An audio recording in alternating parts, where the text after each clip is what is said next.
Test கிரிக்கெட்டை இன்னும் சுவாரஸ்யப்படுத்தும் வகையிலும் வருவாயை பெருக்கும் வகையிலும் 2 tier டெஸ்ட் சிஸ்டம் என்ற முறையை ஐசிசி அமுல்படுத்தும் யோசனையில் இருப்பதாக செய்திகள் வெளியாகியிருக்கிறது.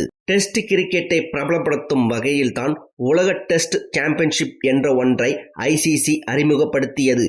2 ஆண்டுகளில் ஒரு அணி ஆடும் தொடர்களில் அடிப்படையில் அவர்களுக்கு புள்ளிகள் வழங்கப்படும்.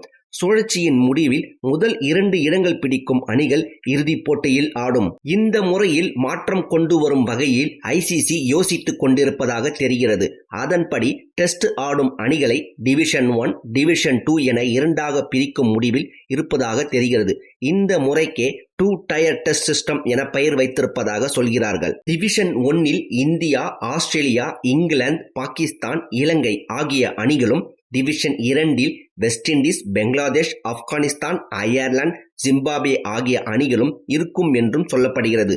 குறிப்பிட்ட காலத்திற்கான சுழற்சியின் முடிவில் முதல் சுழற்சியின் கடைசி 2 இடங்களை பிடிக்கும் அணிகளும், 2ஆம் டிவிஷனில் முதல் 2 இடங்களை பிடிக்கும் அணிகளும் முதல் டிவிஷனுக்கு மாற்றப்படும் என்றும் சொல்லப்படுகிறது.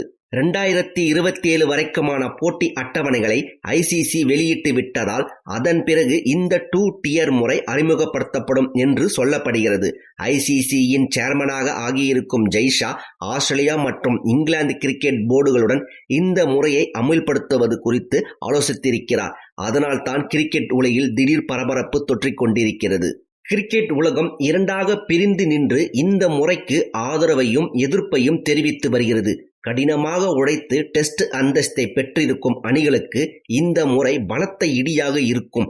கடும் முயற்சிகளுக்கு பிறகு டெஸ்ட் அந்தஸ்தை பெற்று அவர்கள் தங்களுக்குள்ளாகவே ஆடிக்கொள்ளும் நிலை ஏற்படும். வெஸ்ட் இண்டீஸின் ஜாம்பவான கிளைட் லாய்ட் என்ன சொல்லியிருக்கிறார் என்றால், வெஸ்ட் இண்டீஸ் கிரிக்கெட்டுக்கென்ன ஒரு மாபெரும் வரலாறு இருக்கிறது. பொருளாதார சிக்கலை காரணம் காட்டி எங்களை 2வது டிவிஷனில் வைக்கப் போகிறீர்கள். இது சரியான முறையல்ல. மற்ற அணிகளுக்கு கொடுப்பது போல் எங்களுக்கும் சமமான வருவாயை கொடுங்கள். எங்களின் கட்டமைப்பை மேம்படுத்துகிறோம், அமைப்பை சரி செய்கிறோம். அதுதான் கிரிக்கெட்டை வளர்க்கும் என வேதனையுடன் சொல்லியிருக்கிறார். சிறந்த அணிகள் தங்களுக்குள்ளாக அதிகம் மோதிக்கொள்ளும் போது தான் இந்த ஃபார்மட்டை உயிர்ப்போடு வைத்திருக்க முடியும். India vs Australia Border Gavaskar தொடர்தான் இதற்கு சிறந்த உதாரணம் என இந்த 2 tier முறைக்கு ஆதரவாக பேசியிருக்கிறார் ரவி சாஸ்திரி.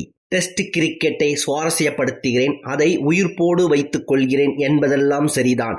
ஆனால் விளையாட்டு என்பது எல்லோருக்குமானதாக இருக்க வேண்டும். தொடர்ச்சியாக எல்லா விதத்திலும் பொருளாதார மற்றும் அதிகாரம் வளமிக்க போர்டுகளுக்கு சாதகமாகவே முடிவுகள் எடுக்கப்படுவது கிரிக்கெட்டை வளர்க்க எந்த விதத்திலும் உதவாது.